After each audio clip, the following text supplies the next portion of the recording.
Ngunit kayo mga kapatid ay hindi namumuhay sa kadiliman, kaya hindi kayo mabibigla sa araw ng pagbabalik ng Panginoon, katulad ng pagkabigla ng isang tao sa pagdating ng magnanakaw.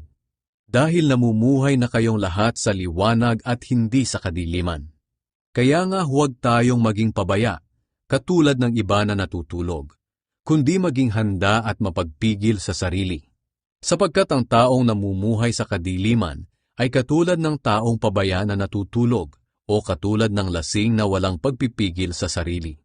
Pero dahil namumuhay na tayo sa liwanag, dapat ay may pagpipigil tayo sa sarili.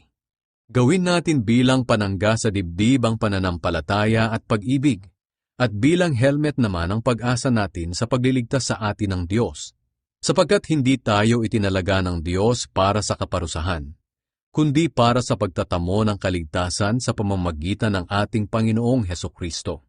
Namatay siya para sa atin, para kahit buhay pa tayo o patay na sa pagbalik niya, ay mabuhay tayo sa piling niya.